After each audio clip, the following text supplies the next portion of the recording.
Of course, we have to talk about AI. That's the buzz of the year here. Rightfully so. It's really interesting technology. But one thing I've just found so confounding is like so many investors are doomers about this. And, it's not just like tech people who used to work at Google who are afraid of this thing killing us all, which I don't think is at all reasonable right now. But it's, a lot of people just saying like, oh, this technology is going to go rogue. And I just don't understand, like, why aren't we talking about all the benefits of it? I mean, it's just an incredible productivity gain. It should allow for companies to really scale their OpEx without adding lots of people.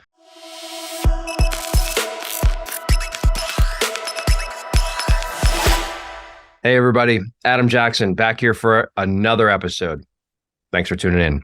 For anyone new to the podcast, I'm a tech CEO, investor, LP in a lot of venture funds. Started this podcast to help share learnings every week, mistakes made by myself or others, usually others. And the goal is to get this out to help other people who work in the tech industry, either as managers or frontline people doing the work every day or investors. So we'd appreciate it if you share it, if you find it useful. Give us a review in iTunes or Spotify, subscribe on YouTube, all of those things.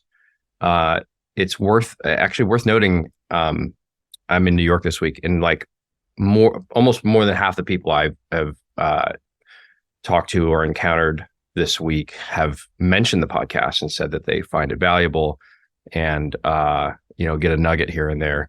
And the other half probably just think it's garbage and just didn't tell me about it, I appreciate that. So anyway, yeah, in New York this week, I'm here about a week a month, give or take.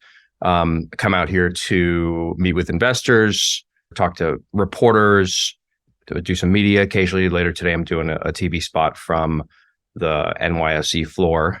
By the way, I get questions about PR once in a while. If you want me to do a whole dedicated episode on PR, let me know. Drop it in the comments. Ask questions. It's a complicated topic, and most things regarding startup PR don't work.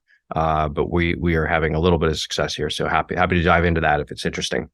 So anyway, today I'll talk about great investor dinner we had the other night. Sentiment around AI and blockchain and other interesting things. I got to speak at the True Ventures LP Summit. I'll dive into that, and then we'll get into some Q&A. So fun stuff. Busy week here. So first of all, so it was my birthday the other day. See this nice balloon. My co-founder Gabe sent me a balloon and flowers, and it showed up at like midnight or something. I was getting ready to go to bed, but thank you, Gabe. Enjoying this. Making my little sort of dorm room of a hotel room brighter every day. Anyway, so it was my birthday the other day. I texted one of our investors, Ken from Blockchange. He's been a phenomenal partner to Braintrust, excellent investor, incredibly well-connected guy. And I said, hey, Ken, it's my birthday coming up. I'm just flying into New York. Do you want to go grab dinner? And he was like, yeah, sure, I'll take you to dinner. But like, why don't we invite some investors and like make it more fun and whatever and a livelier discussion. And I get that it's not as fun to have dinner with just me.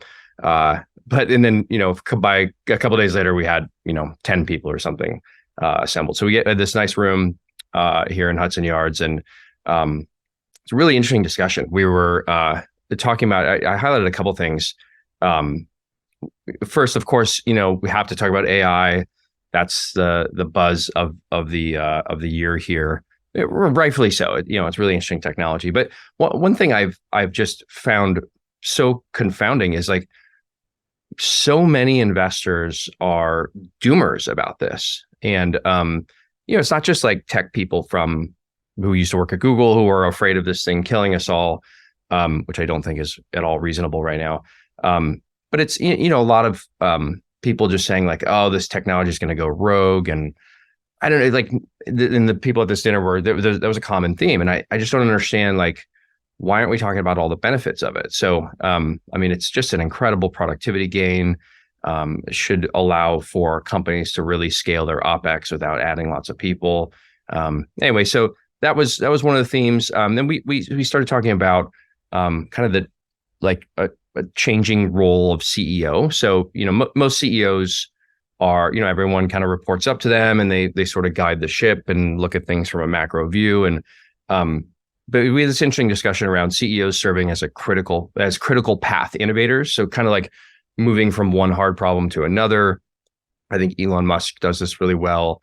But it's, this is something actually that resonated with me, at Braintrust. My first role was to get the token economy off the ground, to kind of get that flywheel spinning, people referring new talent and vetting new talent and referring clients, earning tokens, and then, trying to figure out how to scale that. And then moved on, now I'm working on this really obsession kind of with automation. So I'm actually within Braintrust, kind of getting my hands dirty, rolling up my sleeves on every single department, every company that helps Braintrust, the different commercial nodes.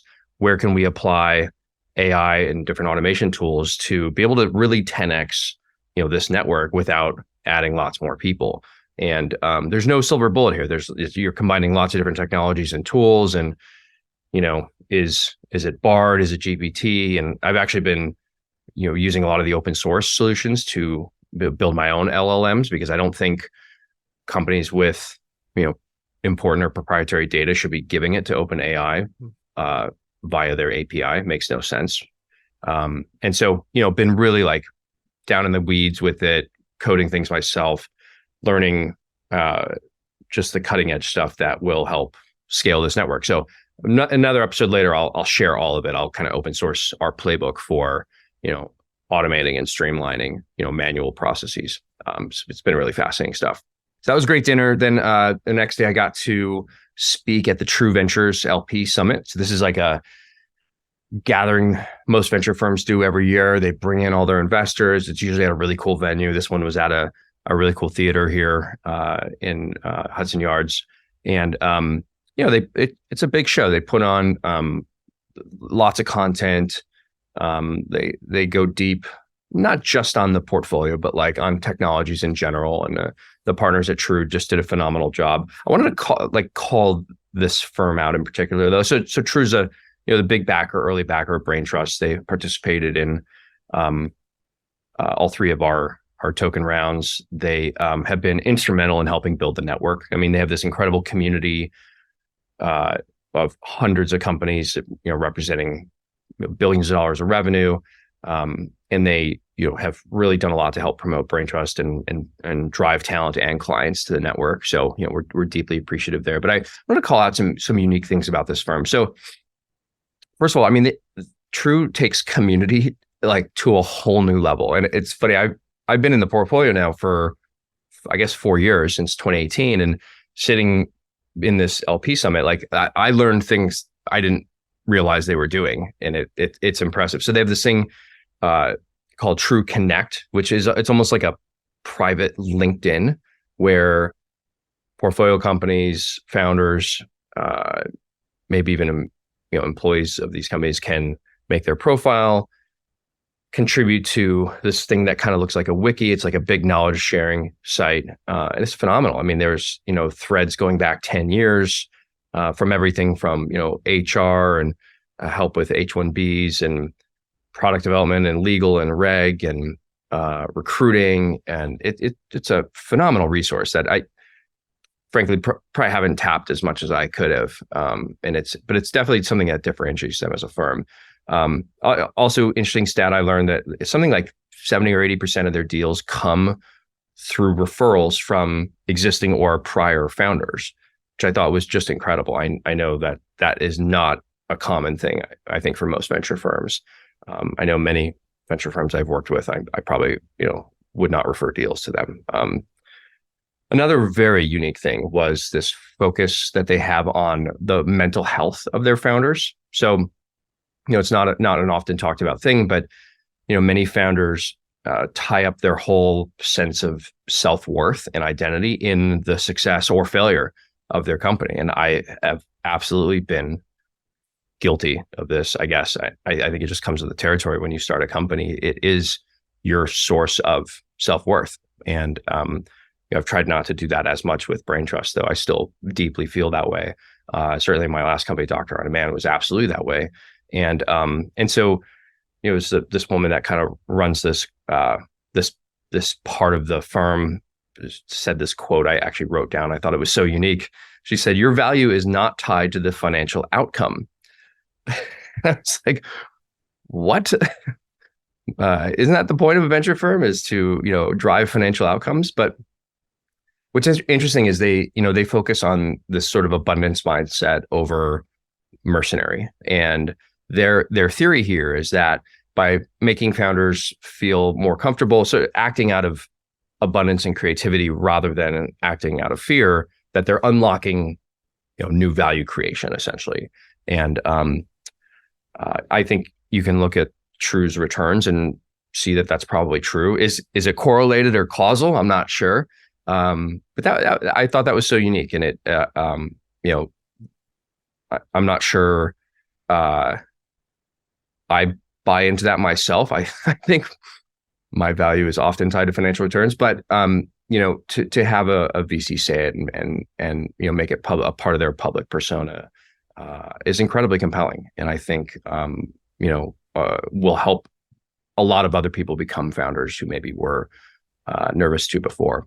And finally, they do something that I actually didn't know this at all. They do something called trueventures.org, which is basically a separate fund that invests not solely for financial returns, but for social impact.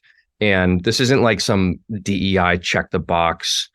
We're gonna send money to someone who pretends to be DEI, and who knows what's happening with it. This is actually, it's funded, I think, mostly by the partners at True Ventures, the GPs, their own money, and makes impact bets around the world, helping folks that are underrepresented or who have been overlooked by traditional venture capital. So the fact that they just do that and have been executing on it for years and are doing it with their own money, really compelling. So anyway, True Ventures, very unique firm. I've worked with many VCs, none of them quite like True. So takeaway here, if you're running a startup, it helps to have a very diverse set of investors. The two I got to interact with this week are both incredibly valuable, helpful to the network in very different ways. And so when you're raising around, put together as many firms as you can, because then you're likely to get help from more of them. And try to find people that are in different areas and have different mindsets. Okay, on to some Q&A. We got a bunch this week. I'm gonna just pick a few here that are like a little more succinct to answer. Some of them might be future episodes. This one's from Alexander on LinkedIn. Have you talked about the disruptive technology that is artificial intelligence and different uses that could be beneficial? Yes, I mean, that's kind of what I was talking about at the dinner. Like, almost all of the uses are beneficial, right? I don't think this thing wakes up and decides to kill us anytime soon. You could just unplug it. It is a computer. But yes, I think, driving efficiency, it's a massive creative tool. It's helping me write essays. I, by the way, have completely switched to Google Bard. It's not rate limited. You don't have to pay for it. And it is live connected to, Google's entire search index. So you can run the same prompts hours or days apart and get different answers. I find the iterative creative process of Bard to be far better than GPT. Although GPT is now connected to the internet, I think Google's just doing a better job here. So use it for creative things, use it for writing manual processes that should be automated. But I'm far more interested in the open source LLMs, where we don't have to send our data to someone else. And you can, tie it into your sales process, make your SDRs faster, make your marketing people more efficient. That's something I'm really obsessed with right now. Our buddy Curdy D, who, by the way, someone commented on LinkedIn, you should just always have Curdy D on as a guest on the podcast every week, and that would just make the show better. So, thanks. But he has his own podcast, so go listen to his. Probably more interesting. Anyway, he asked, what are your thoughts on the news regarding Jump and Jane Street kind of getting out of blockchain? Are these the tea leaves that everything that touches blockchain is now a security?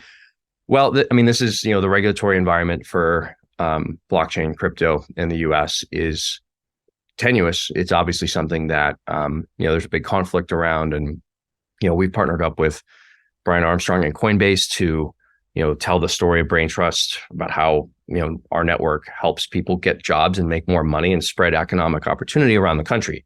And that's all enabled by this new network model powered by blockchain tokens, right? So I think that's a good use for the technology. We've spoken to many in Washington that love hearing these stories, and so we're trying to do our small part to help Brian and Coinbase, get this story out there more.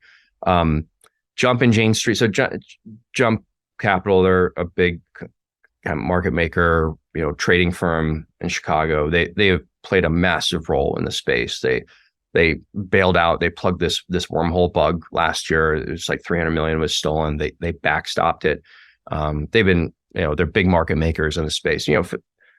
Phenomenal, good actors. They've made a lot of money here. I hear they're kind of backing away because there's so much regulatory uncertainty here, and they want to make sure they're not running afoul of anything.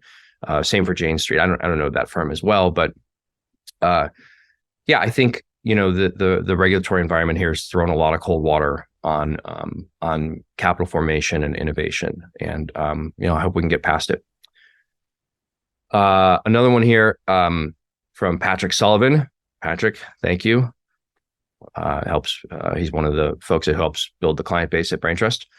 Thoughts on the use of cold storage? I think this is in reference to this big story this week or last week about how Ledger, who makes these little hardware wallets, Ledger Nano X, which are cold storage means you're storing your crypto yourself, not with a custodian or a bank or Coinbase, an exchange that that actually has control of it.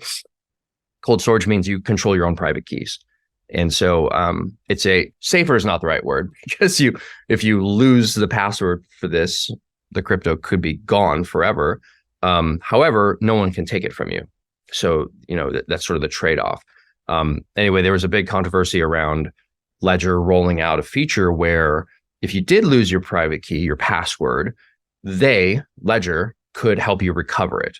And so the controversy was, well, if you can help recover it, then you must have it and you must be able to steal it from us, which is absolutely not the case.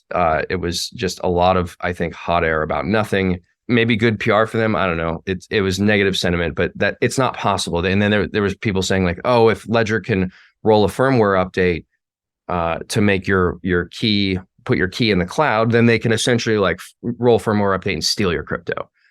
Not true. It's not the case if you look at the architecture. So anyway, thoughts on cold storage? Like, ledgers are great. I also think qualified custodians are great too. Coinbase custody is a great service where you can control your keys and they help you with it. Anchorage, another amazing custodian that Braintrust works with. And so, I maybe do some of both, right? But learning how cold storage works, if you're serious about crypto, is a smart thing to do. So, okay, that's it for this week. Thank you so much for tuning in. See you later.